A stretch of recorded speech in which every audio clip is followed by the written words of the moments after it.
ॐ सदाशिवसमारम्भां शङ्कराचार्यमध्यमाम् अस्मदाचार्यपर्यन्तां वन्दे गुरुपरम्पराम्।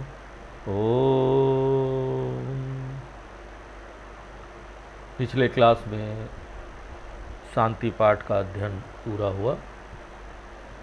अब हम लोग आज कठोपनिषद के जो मंत्र है उसमें प्रवेश करेंगे।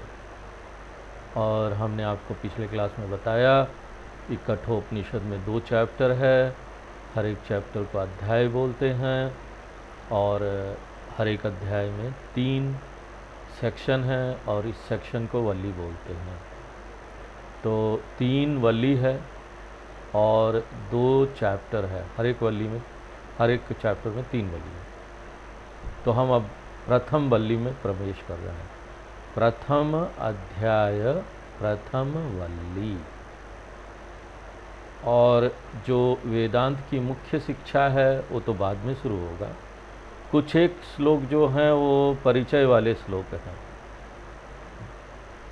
पूरा जो पहला वल्ली है वो परिचय का है और दूसरे वल्ली का पहला 17 मंत्र जो है वो भी परिचय का है।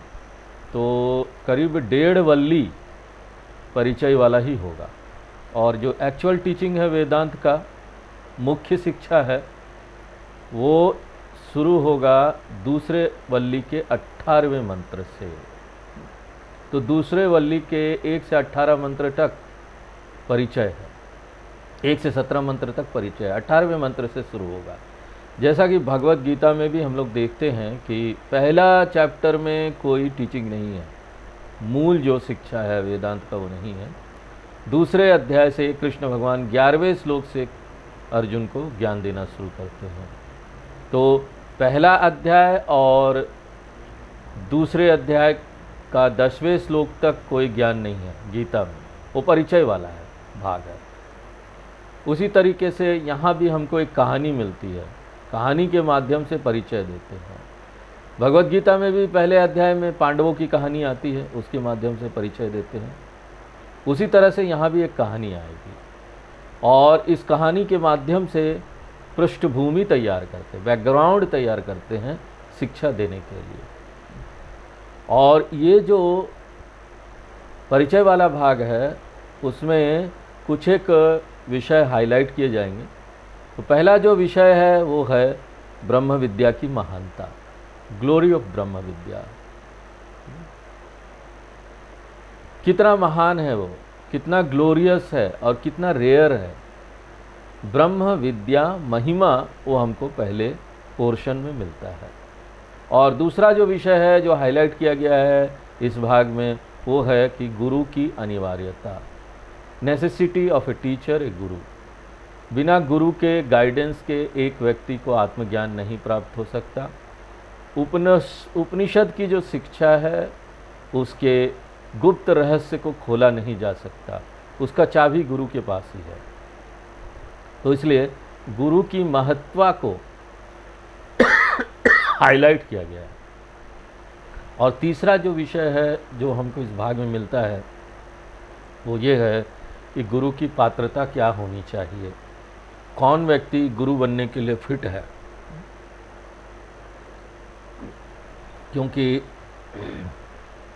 अगर गुरु पात्र नहीं होगा, अनक्वालिफाइड गुरु होगा, तो वो समाज के लिए कुछ अच्छा नहीं करेगा किंतु कुछ खराबी ही हो जाएगा।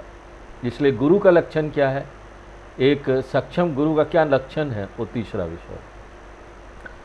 चौथा और बहुत महत्वपूर्ण विषय है कि एक जो विद्यार्थी है उसका क्या क्वालिफिकेशन है, पात्रता है, शिष्य का लक्षण क्या है। तो ये 4 विषय क्या हो गए, ब्रह्म विद्या महिमा, गुरु अपेक्षा, गुरु का लक्षण, शिष्य का लक्षण। ये 4 टॉपिक है जो इस कहानी के माध्यम से इनडायरेक्टली हमको बताया जाएगा। डायरेक्ट नहीं है, इनडायरेक्टली ही बताया जाएगा। और हमने आपको 4 ये विषय बताए, लेकिन यहाँ पर कहानी में 4 विषय आपको ना व्यवस्थित रूप से नहीं मिलेगा, एक के बाद एक विषय, ये जगह जगह छितरा हुआ है इन 1.5 वल्ली में। और उपनिषद शुरू होता है कहानी से। अब हमको नहीं पता कि कहानी जो है वो सत्य है या कल्पना है। हो सकता है ये सत्य हो, या फिर हो सकता है कल्पना हो, या फिर हो सकता है दोनों का मिश्रण हो, कल्पना भी हो और थोड़ा सत्य भी हो।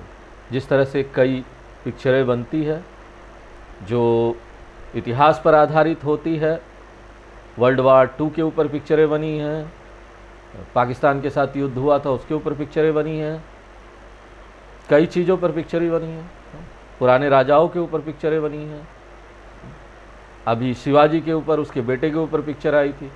तो इन सभी पिक्चरों में कुछ तो सत्य होता है, बाकी स्टोरी होती है, उसको मिलाकर वो बनाते हैं, पिक्चर बनाते हैं।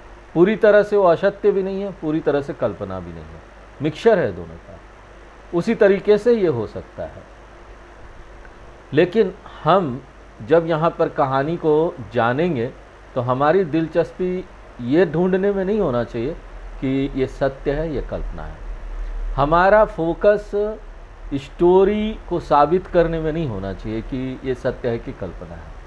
हमारा जो फोकस है वो उस कहानी के माध्यम से क्या शिक्षा दी जा रही है उसके ऊपर होना चाहिए, और ये शिक्षा लेकर उसमें से शिक्षा ढूंढ कर खोज कर हमको उस कहानी को वहीं रास्ते में छोड़ देना चाहिए। तो जब ये कहानी आप सुन रहे होंगे तो इस बात को याद रखिए। तो इस बैकग्राउंड के साथ हम लोग आज कठोपनिषद के मंत्र में प्रवेश करेंगे। हम पहले मंत्र को पढ़ेंगे, आप उसको रिपीट कीजिए। उषन् हवै वाजस्रवसः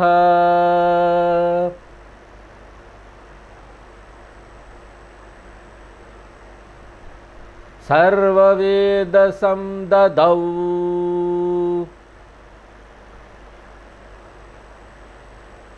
तस्य हा नचिकेता नाम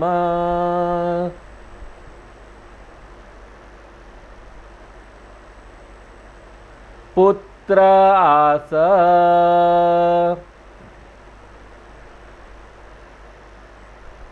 तो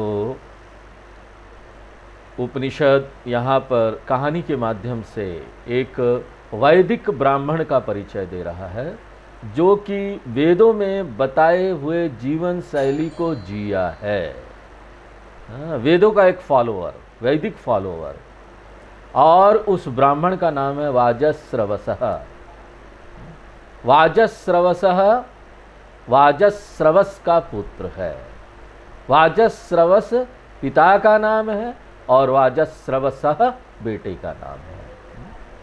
तो ये जो वाजस्रवसः है उसका जो नाम है वही बताता है कि ना वो किस तरह का व्यक्ति था।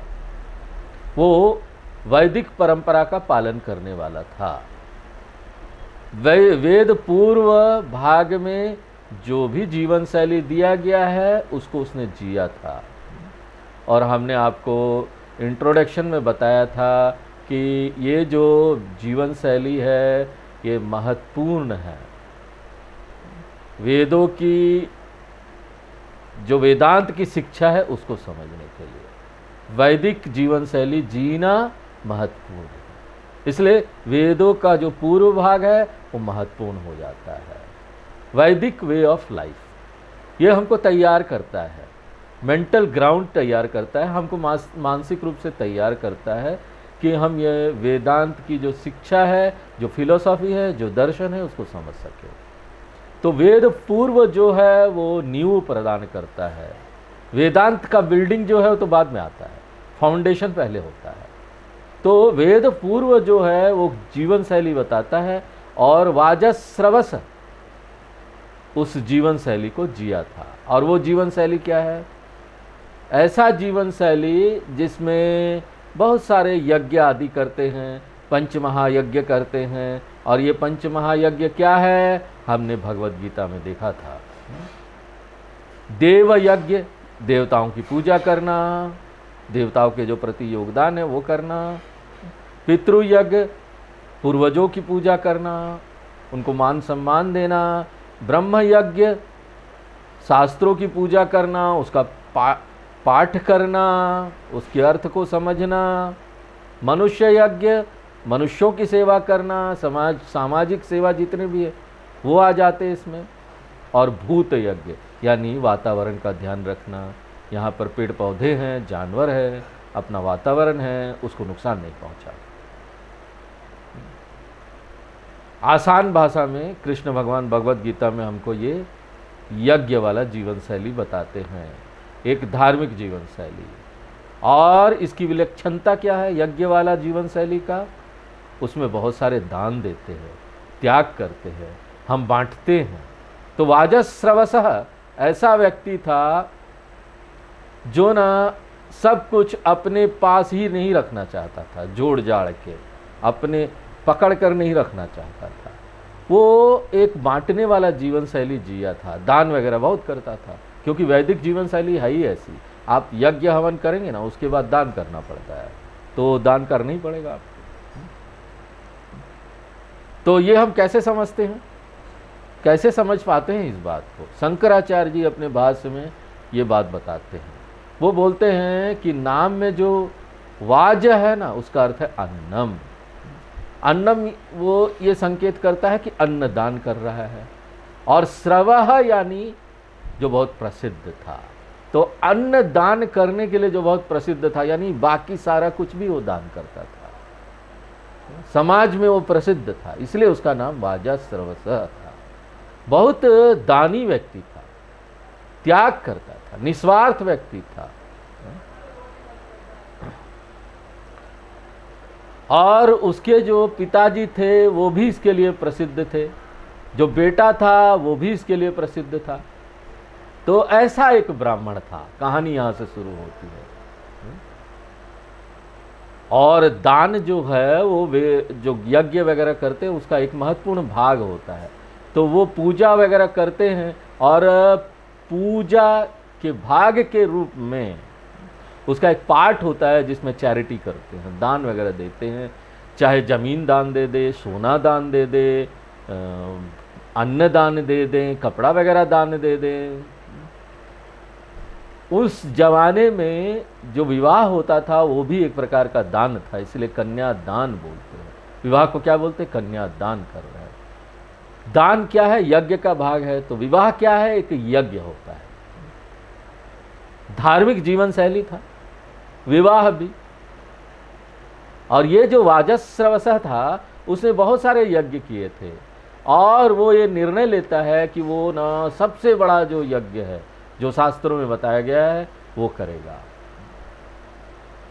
और वो विश्वजीत यज्ञ है। उस यज्ञ का नाम क्या है? विश्वजीत यज्ञ। विश्वजीत यज्ञ जो है वो एक विलक्षण यज्ञ है, जिसमें एक व्यक्ति को दान में अपना सब कुछ दे देना पड़ता था, सर्वस्व दान दे देना पड़ता, जो भी उसके नाम पर था, जिस चीज का भी वो मालिक था उसको दे देना पड़ता था। तो ये ऐसे ही था जैसे सन्यास ले लिया व्यक्ति। सन्यास भी जब एक व्यक्ति लेता है तो उसको सब कुछ दे देना पड़ता है, अपने नाम से वो कुछ नहीं रख सकता। एक सन्यासी अपने नाम से न घर, जमीन, जायदाद कुछ नहीं रख सकता। और वो ये यज्ञ कर रहा था, सब कुछ दान करने वाला। तो यज्ञ के अंत में उसके पास कुछ नहीं रहने वाला था, उसको अपना घर भी दान कर देना था जिसमें वो रह रहा था। सर्वस्य दक्षिणाक यज्ञ। और वाजस्रवस उसने निर्णय लिया कि वो यह यज्ञ करेगा। और वेदों की परंपरा में जितने भी यज्ञ हैं, जितने भी साधना है, धार्मिक जीवन शैली है, वो दो तरीकों से किया जा सकता है। चाहे वो यज्ञ हो, चाहे वो तीर्थ यात्रा हो, चाहे वो जप हो, कोई भी धार्मिक अभ्यास हो, वो दो तरीके से किया जा सकता है। और ये दो तरीका है सकाम साधना और निष्काम साधना।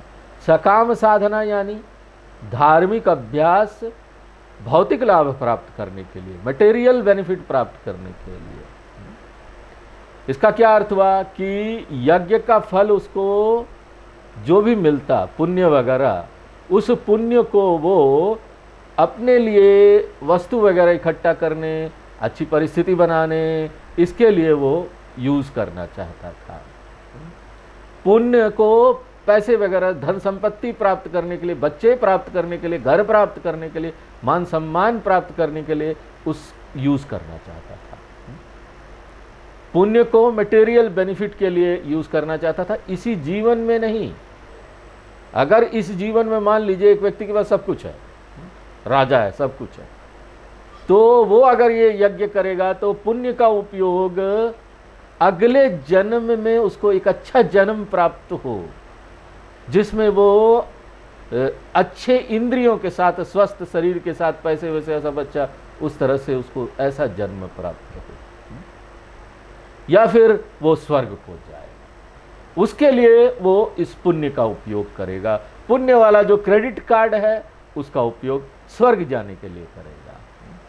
स्वर्ग में जाएगा, वहां पर स्वर्ग का एटीएम होगा, पुण्य का कार्ड डाल देगा और अमृत आ जाएगा, उसमें से अमृत पी लेगा, जितना भी मिले। एक पुण्य का आधा गिलास, ऐसा जो भी है, उससे उसका पुण्य खत्म होगा। क्रेडिट कार्ड है वो तो। और समय समय पर देवता लोग उसको स्टेटमेंट भी भेजेंगे, आपका इतना पुण्य बच गया है। और जब पूरा पुण्य खत्म हो जाएगा, क्रेडिट कार्ड का पुण्य खत्म, वापस इसी लोक में आना पड़ेगा। तो हम यहाँ क्या बोलना चाहते हैं कि ये जो धार्मिक जीवन शैली हम जीते हैं वो हमको दो प्रकार का पुण्य देता है। एक पुण्य जो है वो मटेरियल पुण्यम है, यानी कि भौतिक लाभ प्राप्त करने के लिए पुण्य। दूसरा पुण्य जो है आध्यात्मिक पुण्य। और जब हम भौतिक पुण्य प्राप्त करते हैं तो इसको बोलते हैं हम सकाम कर्म कर रहे हैं, सकाम यज्ञ कर रहे हैं, सकाम पूजा कर रहे हैं। और अगर हम ये बोलते हैं नहीं, हमको इसमें दिलचस्पी नहीं है, हमको ये नहीं चाहिए, भौतिक लाभ नहीं चाहिए, मैं अपने पुण्य का उपयोग पैसे प्राप्त करने के लिए, धन संपत्ति प्राप्त करने के लिए, बच्चे प्राप्त करने के लिए या स्वर्ग प्राप्त करने के लिए नहीं करना चाहता, तो वही पुण्य आपको उपलब्ध होगा किसके लिए? आध्यात्मिक लाभ के लिए। आध्यात्मिक लाभ से आपका क्या अर्थ है? कोई भी चीज जो आपको मोक्ष की ओर ले जाए, ज्ञान की ओर ले जाए। और मोक्ष की ओर ले जाने वाला क्या क्या चीजें हैं? एक तो है कि हमको शुद्ध मन मिल जाए, शुद्ध साफ मन हो तभी तो वेदांत में रुचि होती है। तो पुण्य का उपयोग हम किसके लिए करेंगे? चित्त शुद्धि प्राप्त हो जाए, एससीएस हो जाए, हम साधन चतुष्ट संपत्ति मिल जाए हमको। तो हे भगवान, ये जो पुण्य हमको मिला है उसको आप परिवर्तित कर दीजिए विवेक में, वैराग्य में, सम दम उपरम तितिक्षा मुमुक्षुत्वम हमको प्राप्त हो। और मान लीजिए हमको ये सारा चीज़ पहले से प्राप्त है पूरी मात्रा में, तो हम पुण्य का उपयोग किस लिए करना चाहेंगे? कि भगवान हमको एक अच्छा गुरु मिल जाए, गुरु आ जाए हमारे पास। क्योंकि याद रखिए, एक अच्छा गुरु मिलना भी ना पुण्य का फल है। बिना पुण्य के, भौतिक पुण्य नहीं, आध्यात्मिक पुण्य के एक अच्छा गुरु भी नहीं मिल सकता। विवेक चूड़ामणि में शंकराचार्य जी बोलते हैं, दुर्लभम त्रयमेवैतद् देवानुग्रह हेतुकम मनुष्यत्वं मुमुक्षुत्वं महापुरुष संश्रयः। गुरु प्राप्ति पुण्य का फल है। और सही गुरु मिलने के बाद हमको वातावरण भी सही मिलना चाहिए ताकि हम ना शास्त्रों का अध्ययन कर सके, वो भी पुण्य का फल है। तो ये सारी चीज किस में आ जाएगी? आध्यात्मिक पुण्यों में। आध्यात्मिक लाभ प्राप्त हो रहा है हमको जो पुण्य मिला है उससे। और जब हम चित्त शुद्धि प्राप्त करना चाहते हैं, गुरु प्राप्त करना चाहते हैं, श्रवण प्राप्त करना चाहते हैं, ज्ञान प्राप्त करना चाहते हैं, और ज्ञान प्राप्त होने के बाद ज्ञान निष्ठा प्राप्त करना चाहते हैं, तो ये सारा चीज़ किस में आ जाएगा? ये भी तो कामना है ना, लेकिन ये अच्छी कामना है। इसको बोलते हैं निष्काम कामना, निष्काम कर्म। तो ये दो तरह के कर्म हैं। और वाजस्रवस जो कर रहा था वो किस प्रकार का कर्म था, जो यज्ञ करने जा रहा था किस प्रकार का था? क्योंकि वाजस्रवस जो है वो विश्वजीत यज्ञ कर रहा था, तो वो कैसा था, सकाम था या निष्काम था?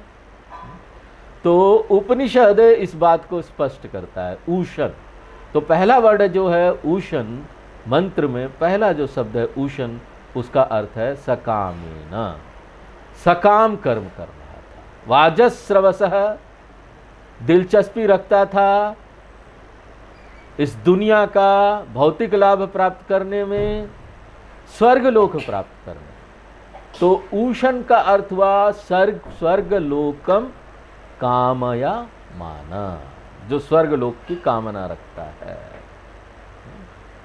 उसको स्वर्ग में जाना है। और ये जो हवै वह जो लिखा हुआ है मंत्र में, हवै, इसका अर्थ है जोर दिया जा रहा है। उपनिषद पुरानी किसी घटना को याद कर रहा है, तो हवै। तो ऐसी कामना के साथ वाजस्रवस यज्ञ कर रहा था और यज्ञ पूरा भी हो गया था। और यज्ञ के अंत में जो यज्ञ का अंतिम भाग होता है, फाइनल पार्ट होता है किसी भी धार्मिक कर्म का, तो उसमें दक्षिणा दिया जाता है। दक्षिणा दानम, फीस देते हैं पुरोहित लोगों को, उसको दक्षिणा बोलते हैं। हमारे शास्त्रों के अनुसार दक्षिणा जो है वो यज्ञ का ही भाग है। ये नहीं होता है कि पूजा या यज्ञ करने के बाद आप दक्षिणा देते हैं। पूजा या यज्ञ समाप्त तब होता है जब आप दक्षिणा दे देते हैं। ये नहीं कि हो गया पूजा, पंडित को दक्षिणा दिए या नहीं दिए कोई मतलब नहीं, ऐसा नहीं। इसलिए हमारे शास्त्र बोलते हैं कि अगर दक्षिणा नहीं दिया गया तो आपने जो भी यज्ञ पूजा किया है वो अधूरा रह गया, तो उस यज्ञ पूजा का फल नहीं मिलेगा। और आप भगवान को ये नहीं बोल सकते हे भगवान फल को कम कर दीजिए, 5% कम कर दीजिए, हमको ना 100 साल का स्वर्गवास के बदले आप 90 साल दे देना, हमने दक्षिणा कम दिया है, चलो 10 साल कम कर दो। ऐसा नहीं होगा। दक्षिणा पूरा होगा तभी जाकर यज्ञ पूरा होगा, नहीं तो तामसिक यज्ञ बन जाएगा। यही नहीं कि दक्षिणा देना चाहिए, उचित दक्षिणा भी देना चाहिए। आप ये नहीं बोल सकते जो पुरोहित है उसको कि हमारे लिए 121 बार रुद्रम का जाप कीजिए और उसके बाद आपने उनको 11 रुपये दे दिया। ये सही नहीं है, दिस इज नॉट करेक्ट। सही दक्षिणा देना चाहिए। अगर दक्षिणा नहीं दिया गया या ये सही तरीके से नहीं दिया गया तो वही जो यज्ञ है ना वो तामसिक यज्ञ बन जाता है। इसलिए कृष्ण भगवान तामसिक यज्ञ की परिभाषा बताते हैं भगवत गीता में 17वें अध्याय में। 17वें अध्याय के 13वें श्लोक में भगवान बोलते हैं विधिहीनम असृष्टानम मंत्रहीनम अदक्षिणम श्रद्धा विरहितम यज्ञम तामसम परिचक्षते। मंत्रहीनम अदक्षिणम, बिना दक्षिणा दिए अगर एक व्यक्ति यज्ञ करता है तो वो तामसिक यज्ञ होगा, भगवान गीता में बोलते हैं। वो आपको पूरा लाभ नहीं देगा। और आपको यहां हम याद दिला दे रहे हैं कि सबसे महत्वपूर्ण चीज ये है कि पुरोहित दक्षिणा मांगे या ना मांगे। हम ये नहीं बोल सकते नहीं उसने तो मांगा ही नहीं इसलिए हमने नहीं दिया। नहीं, वो चाहे मांगे या नहीं मांगे, ये प्रश्न है ही नहीं। चाहे उसको पैसे की जरूरत हो या ना हो, ये भी प्रश्न नहीं है। अगर मुझे चाहिए कि मैंने जो पूजा किया है, यज्ञ किया है, वो पूरा हो, तो चाहे उस पुरोहित को पैसे चाहिए या ना चाहिए, वो मुझे देना पड़ेगा। ये रूल है। और ये जो रूल है, ये जो नियम है, वो वाजस्रवस जानता था।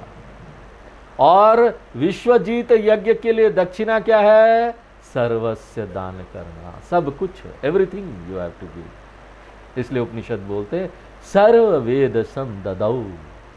वेदसम यानी वेल्थ, संपत्ति, सभी प्रकार की संपत्ति चल अचल संपत्ति, चाहे वो पैसे के रूप में हो या शेयर्स के रूप में हो। अब पता नहीं उस समय शेयर्स होता था कि नहीं, वो अजस्रवस का पास शेयर्स होगा कि नहीं, किस तरह का संपत्ति था। सर्व वेद सम दानम ददौ।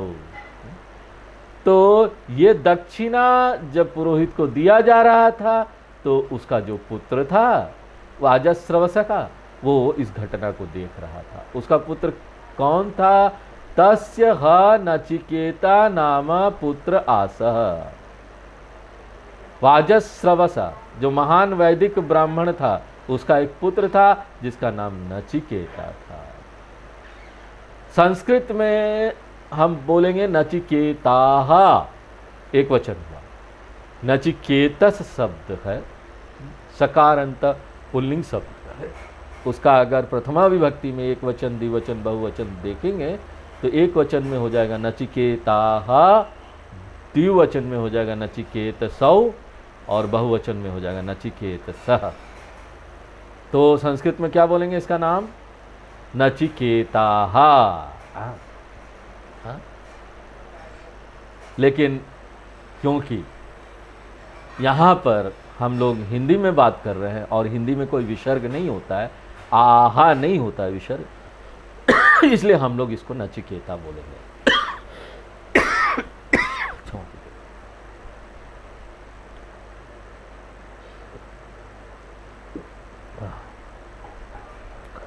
तो उसका नचिकेता नाम का पुत्र था, पुत्र आस। और नचिकेता कौन है? कठोपनिषद का हीरो है। क्यों? क्योंकि वो स्टूडेंट होने जा रहा है कठोपनिषद का। उपनिषद इनडायरेक्टली ये बताता है कि नचिकेता का फैमिली बैकग्राउंड कैसा था, किस एटमॉस्फेयर में वो पला बढ़ा था। उसको वेदों का वातावरण मिला था, बचपन से वैदिक वातावरण मिला था, वैदिक कर्मकांड वगैरह वो अपने घर में ही देखता था, और अन्नदान वगैरह सब देखा हुआ था। क्षेत्र दानम, स्वर्ण दानम, जितने भी प्रकार के दान है उसने देखा था। ये बता रहा था कि नचिकेता जो था वो बहुत भाग्यशाली वैदिक बच्चा था। यही नहीं, देखिए वेद पूर्व भाग में अगर श्रद्धा नहीं होगा तो अचानक से जाकर हम वेदांत में श्रद्धा का विकास नहीं कर सकते, सडनली हम विकास नहीं कर सकते। क्योंकि फेथ ऐसी चीज है, श्रद्धा ऐसी चीज है जो मेरे अंदर धीरे धीरे विकास होता है, अचानक से हम श्रद्धा का विकास नहीं कर सकते। आपका अपने मित्र में श्रद्धा होता है, वो भी अचानक नहीं होता है। जब आप एक व्यक्ति के साथ बहुत दिन रहते हैं तब जाकर आप श्रद्धा का विकास करते हैं। इसलिए हमारी परंपरा में बचपन से ही बच्चों को वेद पूर्व भाग से परिचय करा दिया जाता है, और जब तक वैदिक जीवन हम जिएंगे वो जो श्रद्धा है वो पर्याप्त रूप से विकसित हो जाता है। और जब ऐसा व्यक्ति वेदांत में आता है तो उसके अंदर सम, दम, उपरन, तितिक्षा, श्रद्धा, समाधानम, ये सारा चीज पर्याप्त रूप से विकसित हो चुका होता है। एक व्यक्ति को वेद पूर्व भाग से गुजरना चाहिए, यानी धार्मिक जीवन जीना चाहिए। ऐसे व्यक्ति के लिए श्रद्धा बहुत आसान हो जाता है। इसलिए नचिकेता को ये लाभ प्राप्त हुआ था क्योंकि वो वैदिक संस्कृति वाले परिवार में जन्म लिया था। और ये जो नचिकेता है वो देख रहा है कि उसके पिताजी दक्षिणा दे रहे हैं पुरोहितों को, और जितना बड़ा यज्ञ है उतने ही ज्यादा पुरोहित लोग होते हैं।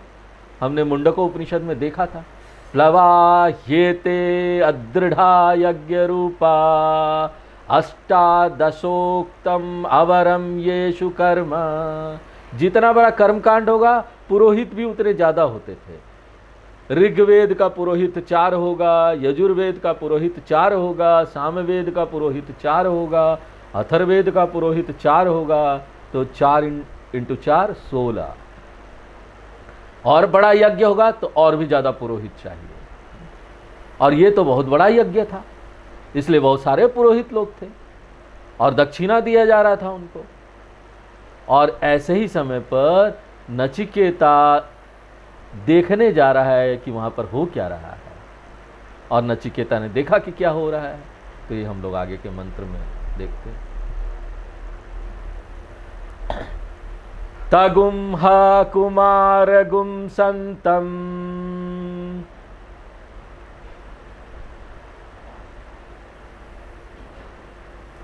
दक्षिणासु नियमानासु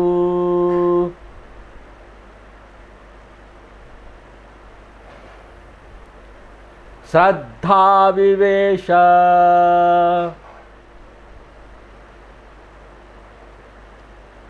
सोमन्यत।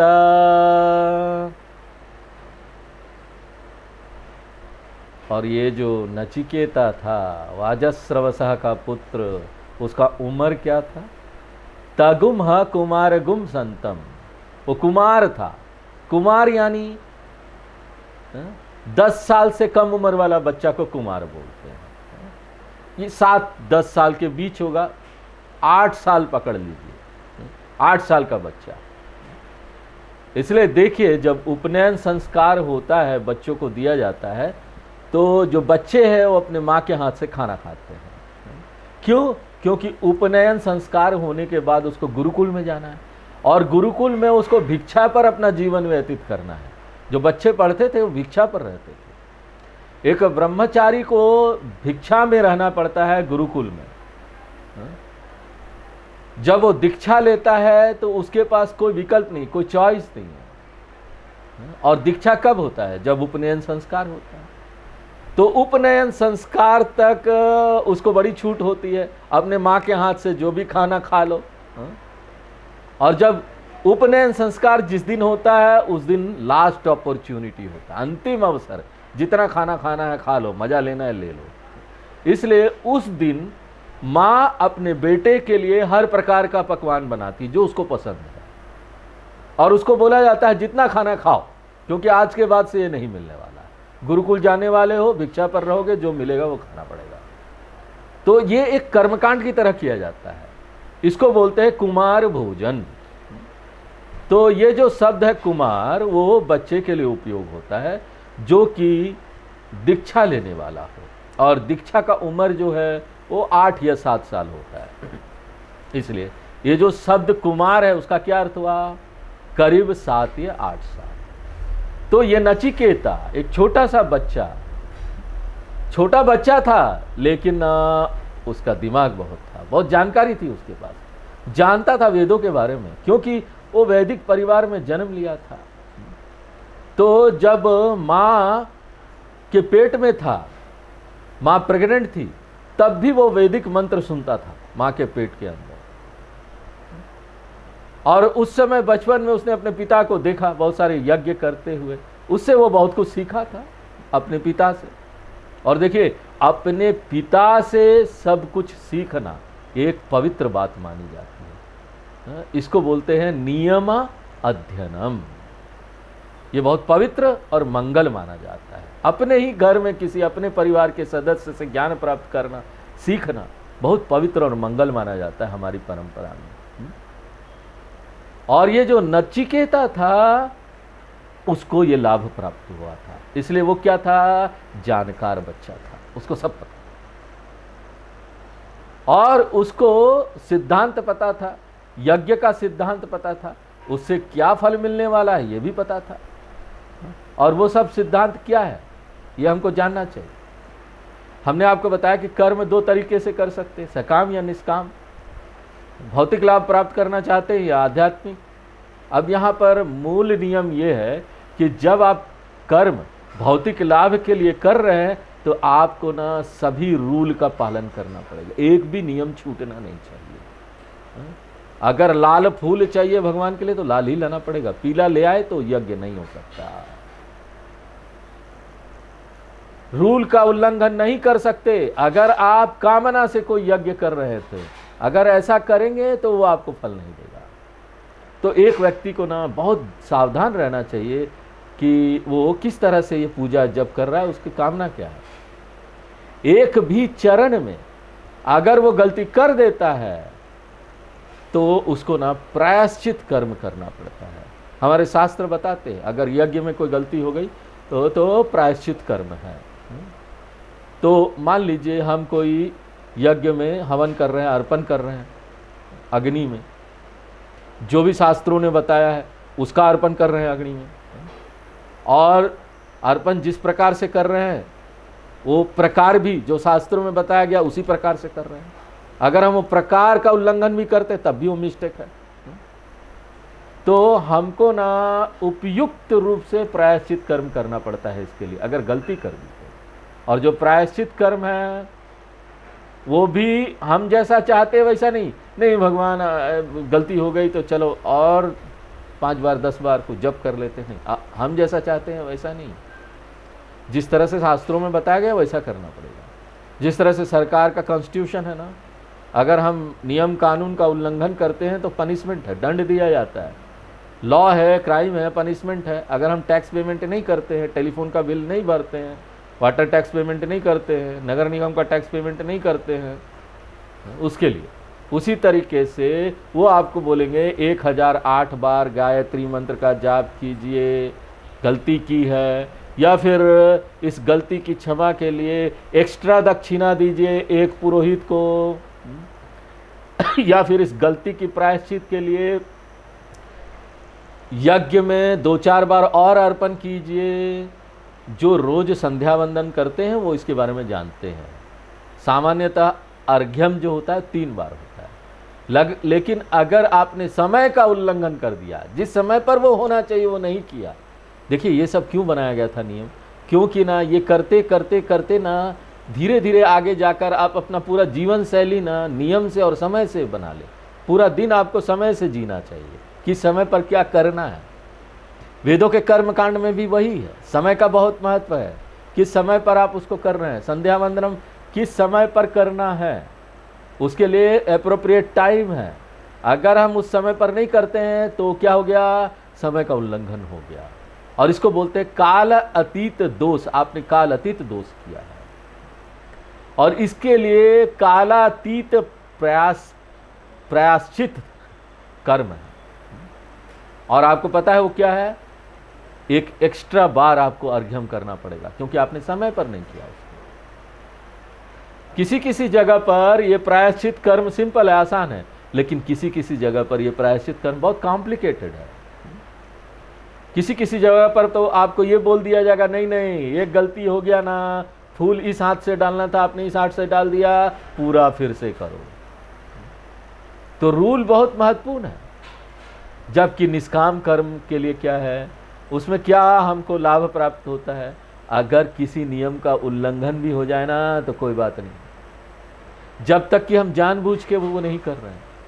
अगर अनजाने में हमसे कोई गलती हो गई निष्काम कर्म में, तो वो जो कमी है वो होने के बावजूद भी ये जो निष्काम कर्म है ना, वो हमारे मन को शांति देगी, शुद्ध करेगी। ये कृष्ण भगवान गीता के 3 अध्याय में बोलते हैं, गीता के 2 अध्याय में बोलते हैं, 2 अध्याय का 40वां श्लोक है।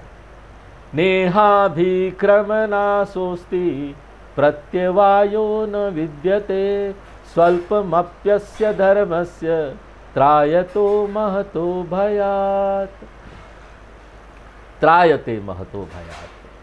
कोई भी अभ्यास है आंतरिक विकास के लिए अगर आप कर रहे हैं, अपने आध्यात्मिक विकास के लिए आप कर रहे हैं, और उस साधना में आपसे गलती हो जाती है। देखिए हमको सावधान रहना चाहिए कि कोई गलती ना हो, लेकिन सावधान रहने के बाद भी गलती हो जाती है तो चिंता मत कीजिए, वो आपको फल देगा जितना देना है। लेकिन आप अगर विश्वजीत यज्ञ कर रहे हैं और स्वर्ग जाने की कामना है, जैसा कि वाजस्रवस्य कर रहा था, सकाम कर्म कर रहा था, और नचिकेता ये जानता था कि मेरे पिताजी यज्ञ कर रहे हैं स्वर्ग जाने के लिए, तो नचिकेता इस बात को जानता था कि ये सकाम कर्म है, और अगर ये सकाम कर्म है तो सभी नियमों का पालन करना पड़ेगा। दक्षिणा वाला जो नियम है उसका भी पालन करना पड़ेगा, हमको उचित दक्षिणा देना पड़ेगा। इसलिए नचिकेता इस नियम को याद रखता है, उसको पता था ये नियम, उस समय उसको याद भी आता है ये नियम। जब ये दक्षिणा दिया जा रहा था, नचिकेता को ये रूल याद आ जाता है। इससे पहले जब यज्ञ हो रहा था तो वो इधर उधर खेल रहा था, उसको ज़्यादा कुछ मतलब नहीं था। खेलने वाला बच्चे तो खेलते हैं ना तो खेल रहा था, लेकिन इस समय पर वो ध्यान देने लगा और उसके मन में ये बात आ गई, उसके मन में श्रद्धा का आवेश आ गया। इसलिए उपनिषद बोलते हैं दक्षिणासु नियमानासु। दक्षिणा जब दिया जा रहा था, ले जाया जा रहा था, तो श्रद्धा आविवेश अंदर आ गया, उसके अंदर श्रद्धा का आह्वान हो गया। जो नियम है कर्म कांड का, उसके ऊपर श्रद्धा आ गया, उसके मन में ये बात आ गई, ये तो नियम है, करना चाहिए। तो उसको ये बात याद आ गई, इसलिए श्रद्धा आविवेश उसके मन में ट्रिगर हो गया, नियम याद आ गया। कुमार संतम, नचिकेता कुमार था, छोटा बच्चा ही तो था, लेकिन देखिए परिपक्वता और ज्ञान जो है ना उम्र से नहीं होता। उम्र बढ़ रहा है तो आपको ज़्यादा ज्ञान हो जाएगा, ज़्यादा परिपक्वता हो जाएगा, कोई ज़रूरी नहीं है। कई बार होते हैं कि ये जो उम्रदार लोग होते हैं वो भी बच्चे की तरह होते हैं, उनका मानसिक स्थिति बच्चे की तरह होता है। और कई बार युवक होते हैं, वो लोग बहुत ही परिपक्व होते हैं, अंदर से मैच्योर्ड होते हैं। ऐसे व्यक्ति को बोलते हैं ज्ञान वृद्ध। ज्ञान वृद्ध यानी है तो छोटा बच्चा, लेकिन ज्ञान से वृद्ध है, ज्ञान से बूढ़ा है। और बहुत दूसरे लोग भी होते हैं जो वयोवृद्ध है। वयोवृद्ध यानी यहाँ पर उम्र से ज़्यादा उम्रदार हो गए हैं, बाल भी सफ़ेद हो गए हैं, स्किन भी झुर्रियाँ आ गई है, लेकिन फिर भी बच्चे हैं क्योंकि उनको ज्ञान नहीं है। नचिकेता क्या था? ज्ञान वृद्ध था वो कुमार, लेकिन ज्ञान वृद्ध था। इसलिए वो क्या करता है? सा अमन्यत, नचिकेता सोचने लगता है। क्या सोचने लगता है? कि इसका जो पिताजी है उसका क्या होगा, वो तो दक्षिणा दे रहे हैं। और उसकी सोचने की प्रक्रिया क्या थी वो आगे वाले मंत्र में दिया गया है, हम लोग पढ़ते हैं।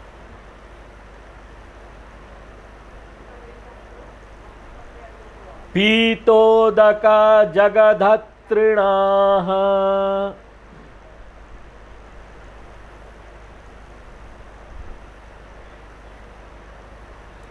दुग्धदोहा निरिन्द्रियाः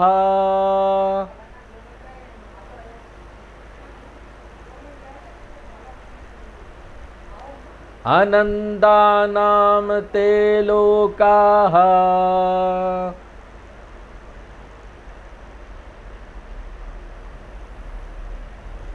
तान् स गच्छति ताददत्।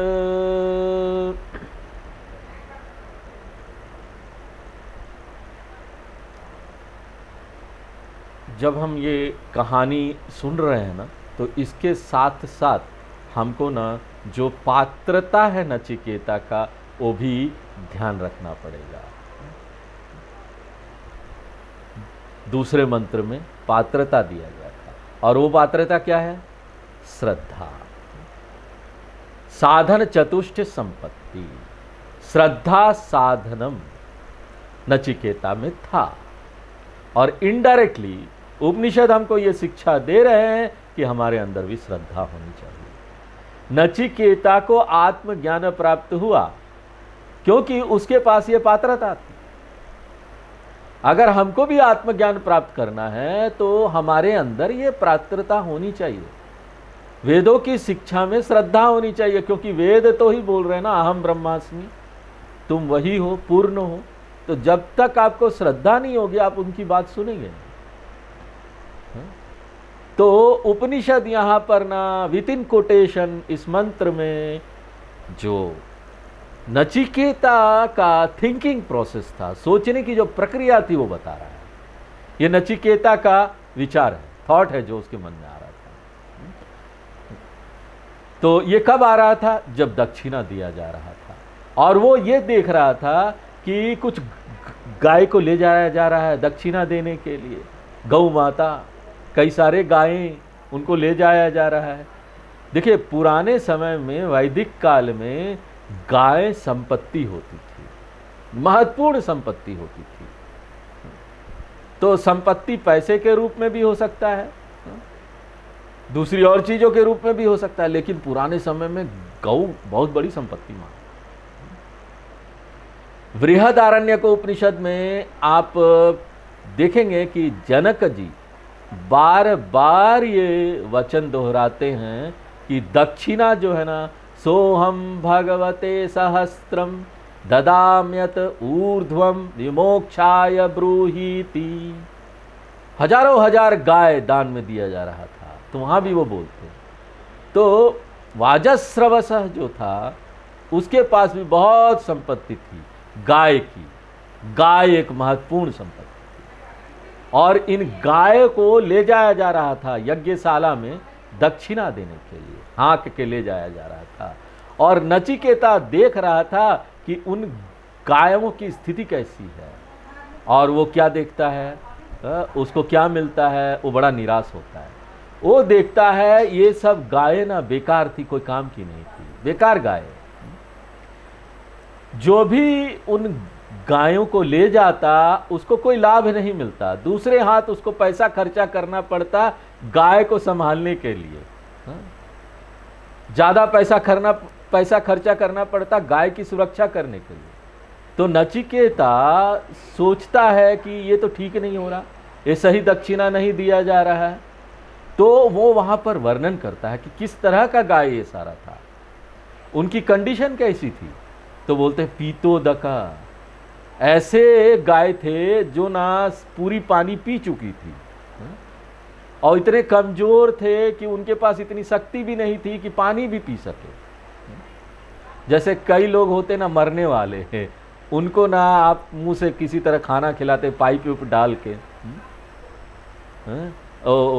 इंट्रावेनस फीडिंग करते हैं, वो हाथ में वो पाइप लगा के खाना देते हैं, अंदर नाकों से पाइप डाल के खाना देते हैं।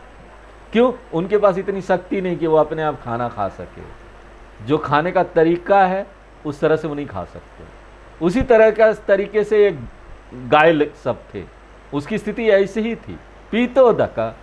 और दूसरा क्या, जो पीतोदका का क्या अर्थ है कि ना उन्होंने अंतिम बार तक जो पानी पीना था ना वो पी लिया था, इसके बाद अब वो पानी भी नहीं पी सकते थे, इतनी शक्ति नहीं बची थी कि अपने आप पानी पी ले।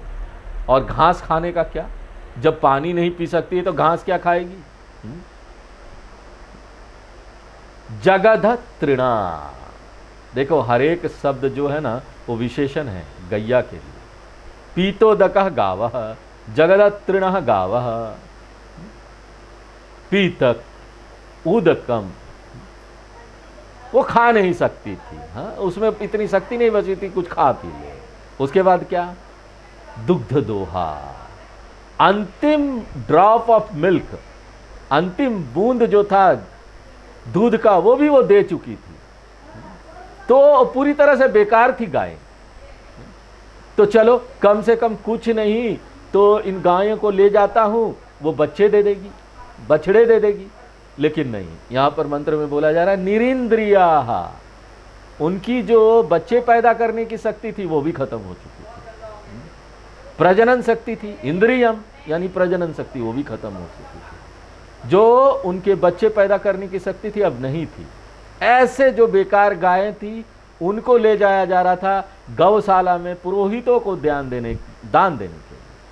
और नचिकेता इससे बड़ा डिस्टर्ब हो गया था, क्योंकि वो देख रहा था कि अगर इस तरह का दान दिया जाएगा तो यज्ञ में कमी रह जाएगी, और ऐसा यज्ञ करने के लिए पिताजी को कभी स्वर्गलोक नहीं मिलेगा, मेरे पिताजी को तो नरक मिलेगा ऐसा दक्षिणा देने के लिए।